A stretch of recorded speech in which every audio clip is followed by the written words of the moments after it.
যে উদাসীন থেকো না, আসুন আমাদের সঙ্গে যোগ দিন। এই সমাজকে আরো সুন্দর করে তুলতে হবে, যেখানে ছোট ছোট বাচ্চাদের ভবিষ্যৎ নষ্ট না হয়, আত্মহত্যা না করতে হয়। ধন্যবাদ। নাম পরিচয়টা বলুন না। সুদীপন মিত্র, অপরাধ মঞ্চের কর্মী। আপনার নাম পরিচয় ম্যাডাম? পরিচয়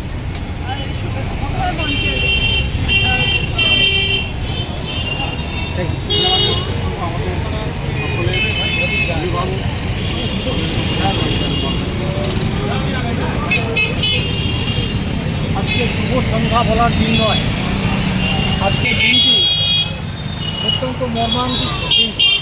আজ থেকে ঠিক 1.5 বছর আগে একদিন এরকম এক সন্ধ্যায়, গ্রীষ্মের সন্ধ্যায়, আমরা এখানে এই জায়গাতেই আমরা নীরবে একটা প্রতিবাদ জানিয়েছিলাম। সেদিন সোনাম ওয়াংচুক লাদাখ যে ছোট্ট একটা জায়গা, কিন্তু যার একটা বিশাল বড় সম্পদ, ভূসম্পদ, সেই লাদাখকে আলাদা রাজ্যের মর্যাদা দাবিতে, লাদাখের আলাদা মর্যাদার দাবিতে সোনাম ওয়াংচুক লাদাখে অনশন করছিলেন। আমরা সেই অনশনের সমর্থনে আমরা কদমতলা মোড়ে জমায়েত করেছিলাম। আজকে প্রেক্ষাপট সম্পূর্ণ ভিন্ন। আজকের প্রেক্ষাপট হচ্ছে যে ন্যাশনাল এলিজিবিলিটি এক্সামিনেশন যে টেস্ট হয়, হ্যাঁ, এনইটি যে টেস্ট, সেই টেস্টের মাধ্যমে ভারতবর্ষের লক্ষ লক্ষ তরুণ তরুণী স্বপ্ন দেখেন তারা মেডিকেল কলেজে ভর্তি হবেন, ন্যাশনাল স্ট্যান্ডার্ডের কলেজে পড়াশোনা করবেন।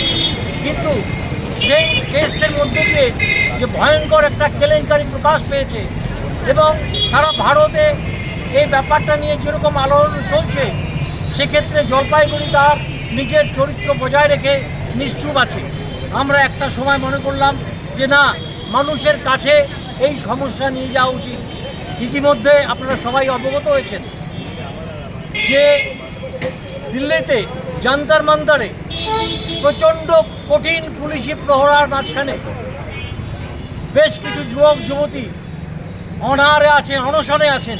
তারা একই দাবি তাদের, যে বর্তমান শিক্ষামন্ত্রীর এই এনইটির যে কুফল, এনইটি নিয়ে যে কেলেঙ্কারি, সেই কেলেঙ্কারিকে সামনে রেখে তার পদত্যাগ দাবিতে তারা অনশন করছেন এবং দু একজন গভীরভাবে অসুস্থ হয়ে পড়েছেন।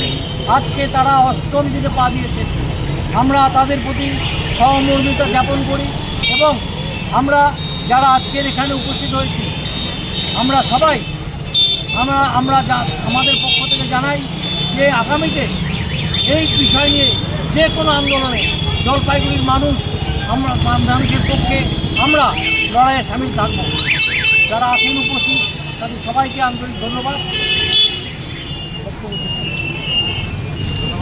আপনারা জানেন আজকে 4 জুলাই, আজকের দিনে 124 বছর আগে আমাদের দেশে আমাদের এই রাজ্যে প্রদান করেছিলেন, বড় দমন করেছিলেন। আমরা সকলে যাকে মানুষ বলি এবং মানব ধর্ম তিনি প্রচার করেছেন এবং আমাদের এই হিন্দু ধর্ম, এই সনাতন ধর্মকে তিনি গোটা বিশ্বের কাছে তুলে নিয়ে গিয়েছিলেন। স্বামী বিবেকানন্দ শিরোধান দিবস, স্বামী বিবেকানন্দ শিরোধান দিবসে আমরা শ্রদ্ধাঞ্জলি জানাবো এবং আজকের দিনেই তিনি বলেছিলেন জীবে প্রেম করতে এবং প্রতিবাদী হতে। তাই আজকে আমরা অঙ্গীকার করব যে আমরা প্রতিবাদে সামিল হব সমস্ত অন্যায়ের বিরুদ্ধে। আজকে স্বামী বিবেকানন্দের শিরোধান দিবসে আমরা এই অঙ্গীকার নিয়েই আজকে অনুরোধ করবো আমাদের মধ্যে উপস্থিত মাননীয় প্রশান্ত চৌধুরী মহাশয়কে তার প্রতিশ্রুতিতে মাল্যদান করা।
চাইলেও